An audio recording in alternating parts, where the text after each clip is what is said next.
Komnas HAM menyerahkan hasil investigasi tragedi Kanjuruhan kepada Menko Polhukam. Sejumlah rekomendasi itu antara lain melakukan evaluasi menyeluruh dengan memprioritaskan keamanan dan keselamatan insan sepak bola. Membekukan seluruh aktivitas kompetisi sepak bola sampai dilakukannya standarisasi yang substantif. Bekerjasama dengan klub melakukan upaya pembinaan yang sungguh-sungguh kepada supporter sepak bola. Bertanggung jawab secara kelembagaan dengan menghormati dan mematuhi proses hukum yang sedang berjalan dan menyusun indikator pertandingan berisiko tinggi yang akuntabel. Jika dalam 3 bulan perbaikan tidak dilakukan, Komnas HAM meminta PSSI dibekukan. Selain terhadap PSSI, sejumlah rekomendasi juga ditujukan Komnas HAM kepada Presiden, Polri, PT LIB, pihak broadcaster, klub Arema FC, dan komunitas supporter atas laporan hasil investigasi tragedi Kanjuruhan. Menko Polhukam Mahfud MD menyatakan laporan yang dibuat Komnas HAM lebih detail dan lebih keras dari hasil rekomendasi TGIPF. Komnas HAM bilang, ya betul tuh, harus ada yang bertanggung jawab secara berjenjang, karena yang di atasnya masih banyak lagi. Itu yang baru misalnya. Yang lain-lain ya hampir sama gitu, tetapi Komnas HAM lebih detail dan lebih. Pekan ini pula, Ketua Umum PSSI Muhammad Iriawan telah diperiksa oleh penyidik Polda Jawa Timur terkait tragedi Kanjuruhan. Alhamdulillah tadi selain bisa ada tambahan, dokumen-dokumen kami serahkan dokumen pendukung. Dokumen apa itu Pak yang diserahkan? Banyak, ada beberapa dokumen yang dilihat itu untuk pendukung sama kepada penyidik untuk dokumen yang kami sampaikan. Tragedi Kanjuruhan menelan 135 korban jiwa. Sejauh ini baru 6 orang yang ditetapkan polisi sebagai tersangka. Tim Liputan, Kompas TV.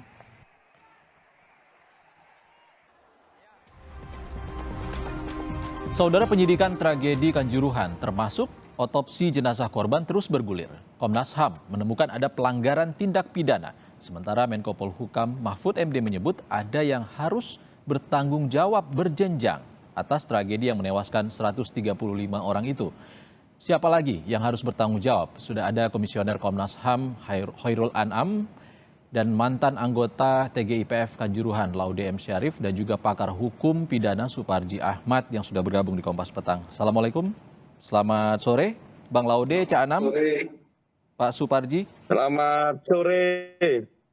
Baik, kita masih mencoba memperbaiki hubungan telepon dengan Pak Suparji. Kita ke Cak Anam dulu. Cak Anam, dari rekomendasi ataupun temuan yang disampaikan Komnas HAM yang disebut Pak Mahfud MD lebih tegas daripada yang disampaikan TGIPF ini, diharapkan ada tersangka baru, benar? Iya, ada 2 dimensi sebenarnya. Yang pertama memang dimensi pemidanaan.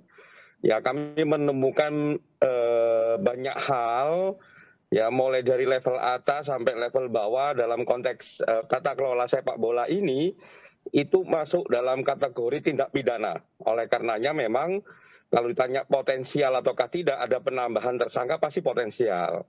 Bahkan kami menyebutkannya 6 tersangka itu nggak cukup, karena masing-masing orang berkontribusi terhadap peristiwa tewasnya 135 korban dan ratusan luka-luka. Itu bisa ditelusurin, ya mulai dari level paling tinggi sampai level paling rendah. Yang 2 adalah soal pembekuan. Jadi pembekuan itu ide dasarnya adalah memastikan semua tindakan sepak bola ini profesional. Ya, dengan profesional itulah akan keselamatan, keamanan bagi siapapun, penonton, pemain, wasit dan sebagainya bisa terwujud. Nah, ini karena ada temuan yang ya level paling tinggi sampai paling rendah juga tidak mengetahui instrumen PSSI sendiri, bahkan PSSI sendiri juga melanggar aturannya. Nah, oleh karenanya dibutuhkan satu lisensi, satu sertifikasi. Nah, kalau itu tidak terpenuhi, ya kami memang merekomendasikan untuk dibekukan. Karena kalau nggak dibekukan akan ada pertandingan-pertandingan berikutnya yang akan mengulangi tragedi Kanjuruhan. Oke, Cak Anam, kita ke Bang Laude dulu. Bang Laude, sebagai mantan anggota TGIPF, menurut Anda perlukah PSSI dibekukan? Ya, PSSI itu ada di dalam laporan. Jadi di laporannya jelas bahwa di laporan TGIPF itu banyak sekali. Salah satunya adalah mengganti statutanya. Itu yang paling penting. Karena statuta itulah menjadi biang kerok tata kelola sepak bola di Indonesia sangat jelek. Misalnya antara pengurus yang ada antara regulator, dia juga ikut pemain. Lihat saja itu. Exco itu ada pemilik klub seperti itu. Yang kedua, conflict of interest itu sangat jelas di sana. Sehingga kalau ada KLB itu perlu dikawal oleh Kompas TV dan seluruh masyarakat Indonesia. Apa agendanya? Ini jarang diributkan. Oh, ini KLB hanya penggantian ketua. Bukan soal ketua yang paling penting. Yang paling penting adalah merevisi statuta PSSI itu agar sesuai dengan organisasi modern yang nomor 1 mengikuti tata kelola organisasi yang baik, good organization governance, dan yang kedua hormati hak-hak asasi manusia. Itu penting itu. Oke, tapi kan kalau ada intervensi terlalu jauh dari pemerintah akan mengulangi kejadian yang sama nanti tahun 2015. PSSI dibekukan oleh FIFA. Tidak ada mengintervensi. Mengintervensinya itu adalah kita menunjukkan. Dan dia tidak boleh membuat statuta yang bertentangan dengan prinsip-prinsip tata kelola yang baik. Berarti dia obsolete itu, seperti itu. Mana ada bisa dibenarkan satu organisasi, dia regulator, dia juga pemain. Aneh itu. Seperti itu, tidak boleh sama sekali. Oleh karena itu, mereka sangat suka itu statuta itu. Bukan mengintervensi, tapi memberikan arah, memperlihatkan. Akhirnya apa sekarang? Gara-gara seperti itu, akhirnya itu ini hanya puncaknya saja itu Kanjuruhan. Dari dulu terus seperti itu. Dan selalu katanya nggak boleh diintervensi. Bukan diintervensi, tetapi masyarakat sepak bola, para pengamat sepak bola, masyarakat Indonesia menginginkan PSSI yang profesional. PSSI yang sepatu dengan standar-standar organisasi yang baik. Aneh itu kalau ada PSSI begitu statutanya. Oke, Bang Laude, kita ke Pak Suparji Ahmad dulu, pakar hukum pidana. Kita tanya soal hukum pidana di sini. Pak Suparji, apakah ada unsur pidana yang bisa dikenakan kepada induk olahraga seperti PSSI? Ya, saya kira dan pertanggungjawaban pidana itu terhadap orang yang melakukan perbuatan atau karena keadaan berdasarkan alat bukti yang kuat diduga melakukan tindak pidana. Menurut saya memang dalam konteks konstruksi hubungan hukum antara PSSI, ya, kemudian PT BLI, kemudian panitia penyelenggara, dan terjadinya Kanjuruhan itu, PSSI tidak bisa terpisah dari terjadinya tragedi Kanjuruhan itu.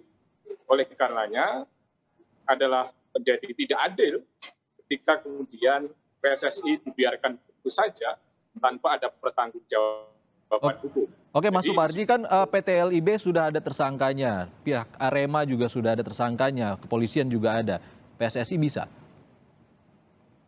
Ya, menurut saya memang berkaitan dengan hubungan hukum tadi, relasi tadi itu, bahwa pertandingan itu tidak terlepas dari kebijakan, dari keputusan PSSI. Ya.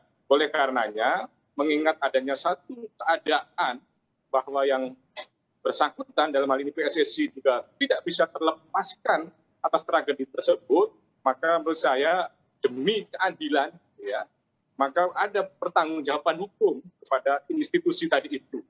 Karena kalau membebankan pada BLI, kepada Arema, ya, kepada panitia penyelenggara, atau kemudian kepada polisi yang di lapangan, ini saya kira akan mencederai rasa keadilan. Karena memang mereka-mereka itu kan di lapangan, pelaksana kebijakan.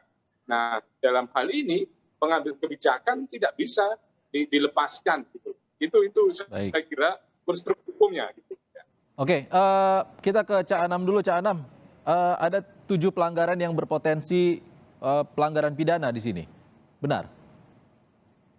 Enggak, kalau soal pelanggaran pidananya ada sendiri, kita konstruksikan persis tadi yang dibilang oleh Pak Suparji, ahli pidana, ya, memang konstruksinya memang ada soal SPSI yang bertanggung jawab untuk menyelenggarakan sepak bola. Terus ada individu-individu yang memang berkontribusi, memiliki kewenangan tidak menjalankan kewenangannya, ya, terus memiliki otoritas tidak menjalankan otoritasnya, ya, misalnya untuk mencegah, untuk memastikan keamanan, keselamatan macam-macam tidak melakukannya. Lah itu kita konstruksikan clear dalam laporan kami, itu merupakan tindak pidana karena itu berorientasi berhubungan langsung dengan peristiwa-peristiwanya. Jadi kalau dalam konteks PSSI itu ada person yang memiliki kontribusi faktual terhadap peristiwa. Terus kalau PSSI sebagai kelembagaan memang harus ditata kelola seperti yang dibilang oleh Pak Laude, memang harus ada perubahan sangat fundamental. Kalau nggak ada, ya percuma gitu.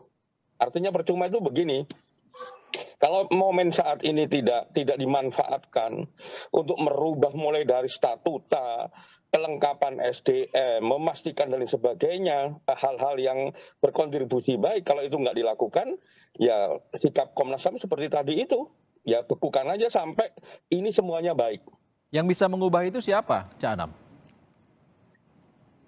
Yang bisa mengubah apanya ini? Statuta PSSI, itu kan FIFA yang bisa mengubah.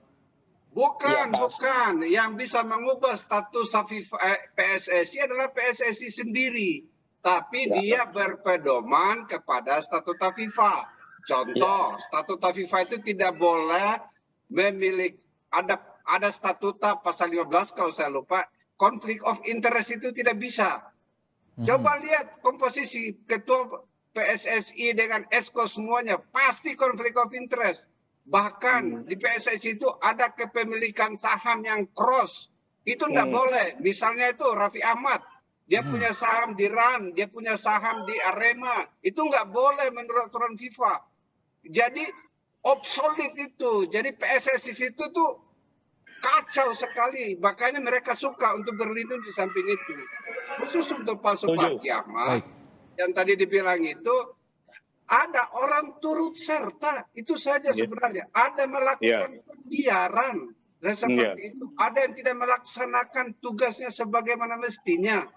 Itu ada di laporan TGIPF dan diperkuat lagi laporannya Cak Anam di Komnas HAM. Jadi seperti itu. Jadi itu aneh itu kalau mau melempar tanggung jawab ke pihak lain. Baik Bang Laude. Statuta ini yang paling penting saya pikir Kompas TV itu harus bunyikan. Oke, Bang Laude. Agenda KLB itu yang paling penting. Tahan dulu Cak Anam, Bang Laude dan juga Mas Suparji, kita masih akan bahas terkait dengan temuan-temuan ini.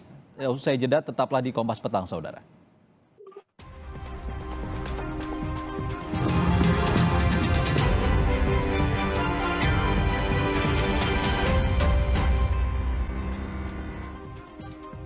Anda kembali di Kompas Petang, saudara. Kita masih membahas terkait temuan Komnas HAM dan juga potensi adanya tersangka baru dalam tragedi Kanjuruhan. Kita masih bersama dengan Cak Anam dari Komnas HAM dan juga ada Bang Laude dari mantan TGIPF dan Pak Suparji, Mas Suparji Ahmad, pakar hukum pidana. Kita ke Mas Suparji dulu. Mas Suparji, selain dari 6 tersangka yang sudah ditetapkan oleh kepolisian, dari temuan Komnas HAM, apakah Anda sudah membacanya, bisa digali ataupun ditemukan potensi tersangka baru? Ya, saya kira saya setuju dengan Bang Laude bahwa sangat terang benderang bahwa harus ada pertanggungjawaban hukum dari PSSI, mengingat yang dijadikan tersangka selama ini kan diterapkan 359 dan 360 karena kelalaian menyebabkan luka, kelalaian karena menyebabkan kematian orang lain. Saya kira bahwa PSSI ya itu bisa dijungtokan 55 ayat 1 angka 1 tentang turut serta melakukan tindak pidana itu. Nah, pada sisi yang lain bisa diterapkan pasal 52 junto pasal 103 Undang-Undang Sistem Keolahragaan yang mana ancaman hukumannya adalah 2 tahun. Cuma 2 tahun. Di mana konstruksi pasalnya adalah bahwa ada kewajiban para penyelenggara olahraga itu menjamin keselamatan, menjamin keamanan, menjamin kesehatan dan sebagainya. Bahwa ini ada terjadi sebuah peristiwa akibat kelalaian, ya, akibat ketidakseriusan menjaga keselamatan atau mengantisipasi keselamatan para penonton sehingga menyebabkan terjadinya luka-luka, terjadinya tewas banyak orang. Yang menurut saya ini adalah semua tentunya tidak terlepas dari PSSI.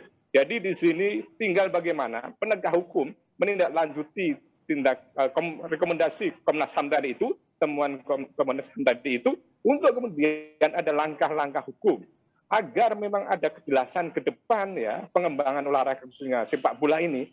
Momentum ini dijadikan satu upaya yang sungguh-sungguh untuk melakukan reformasi PSSI, termasuk apa yang disampaikan Bang Laude tadi, membersihkan praktek-praktek yang sebetulnya jauh dari tata kelola organisasi yang baik dan benar. Tidak boleh ada monopoli, tidak boleh ada oligarki dalam konteks pengelolaan olahraga, apalagi sepak bola. Karena itu adalah olahraga rakyat gitu ya.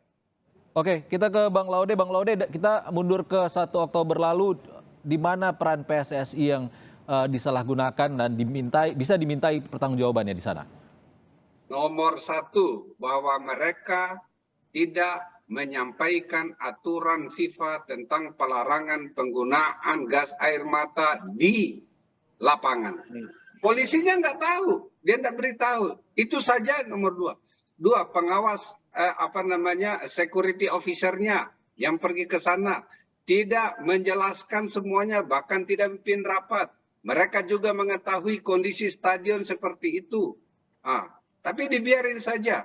Bahkan mereka sudah mengetahui bahwa itu adalah high risk match, tetapi tidak ada petinggi PSSI yang, jadi itu seakan-akan dibiarin saja itu. Jadi banyak. Oleh karena itu, di rekomendasi TGIPF itu adalah meminta pertanggungjawaban pihak-pihak lain juga selain yang 6 yang sudah. Khusus untuk yang aparat keamanan yang menembakkan ke arah penonton itu saya pikir sudah ditemukan. Jelas sekali videonya, nggak bisa itu apakah dia hanya sekarang kan cuma memberi perintah, tapi apa adik-adik ini dan langsung menembak ke arah penonton yang tidak ada kejadian apa-apa yang mengakibatkan banyak sekali kematian yang seperti itu. Mungkin itu juga perlu dipikir. Tapi ada satu poin yang saya harus sampaikan, karena FIFA pun harus bertanggung jawab. Mengapa FIFA bertanggung jawab? Dia dari dulu dia tutup mata dengan kelakuan-kelakuan PSSI seperti itu. Bahkan kalau mau lihat FIFA Code of Ethics, ya itu di poin 5 ada khusus conflict of interest. Dia bilang, before being elected or appointed, officials shall disclose any personal interest.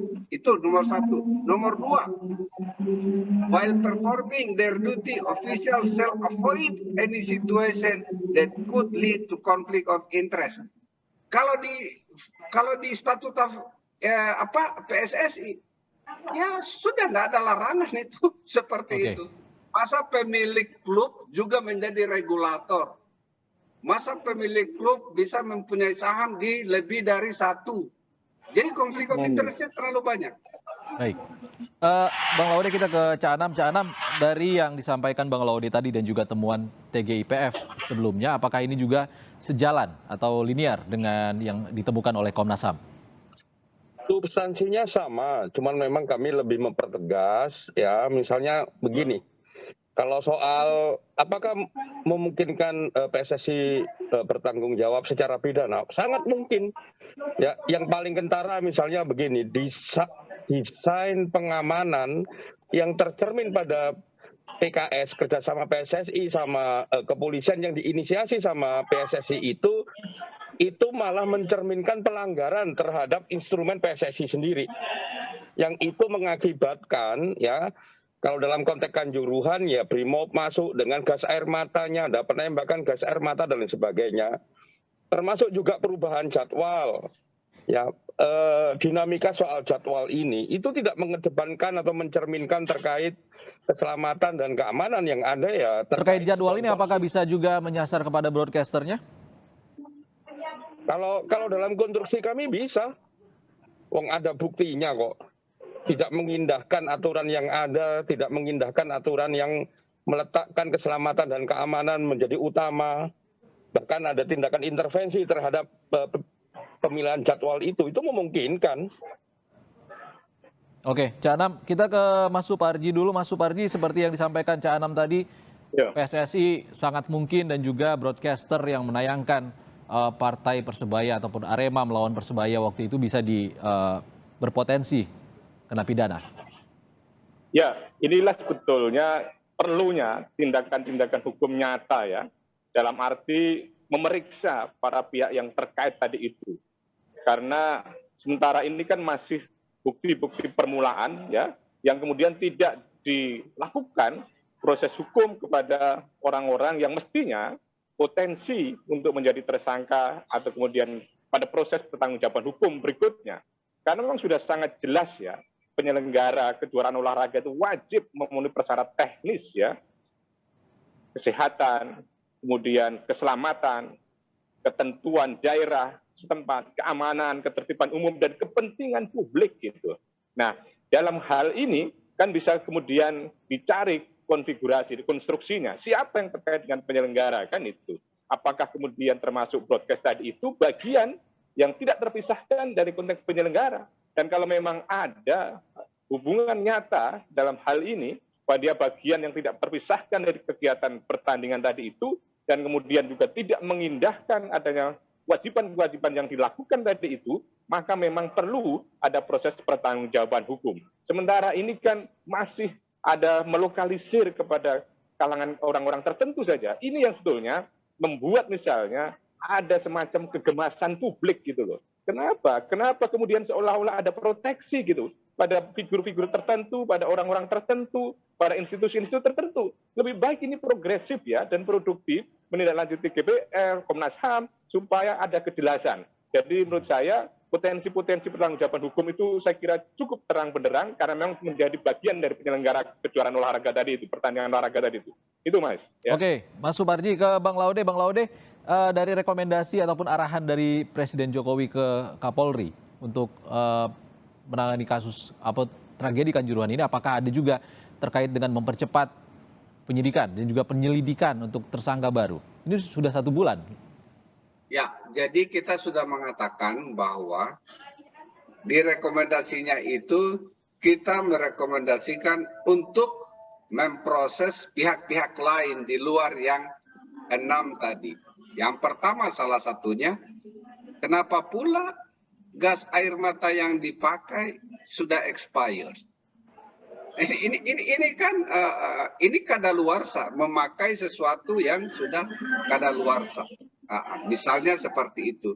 Yang menembakkan gas air mata termasuk sebenarnya orang misalnya yang merusak di luar.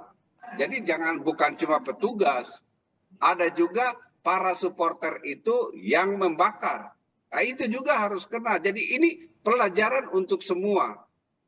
Tidak boleh. Jadi kita sudah katakan seperti itu. Jadi kalau dilokalisir saja seperti yang sekarang, ya menurut saya mungkin tidak akan menimbulkan perbaikan yang signifikan di dalam masa depan persepak bolaan dan olahraga nasional. Oke, terakhir ke Cak Anam ya. Cak Anam, soal tersangka apakah ada rekomendasi terkait dengan tersangka baru kepada Kapolri? Sebenarnya kami kemarin sudah kirim, walaupun tidak bertemu langsung, tapi kirim surat kepada Pak Kapolri, rekomendasi Komnas HAM, termasuk juga laporan lengkapnya. Dan di laporan lengkap itu cukup detail kami jelaskan siapa-siapa yang berpotensi untuk menjadi tersangka. Karena kita bilang bahwa tindakan-tindakan mereka adalah tindakan-tindakan yang dalam konteks hukum itu bisa dikategorikan sebagai tindakan pelanggaran hukum pidana. Nah, kami minta supaya Pak Kapolri melakukan penegakan hukum tanpa pandang bulu, mulai dari yang paling bertanggung jawab sampai yang paling kecil. Nah, itu kita sampaikan. Nah, semoga beliau sudah mendapatkan laporannya. Ya kalau belum kita tunggu sampai Senin misalnya, sehingga beliau bisa mempelajari lebih lanjut dan segera melakukan tindakan-tindakan penegakan hukum. Oke, baik. Terima kasih Muhammad Khairul Anam, Komisioner Komnas HAM. Sebelumnya ada Bang Laude Muhammad Syarif, mantan anggota TGIPF Tragedi Kanjuruhan, dan Supardi Ahmad, pakar hukum pidana, sudah bergabung di Kompas Petang. Terima kasih.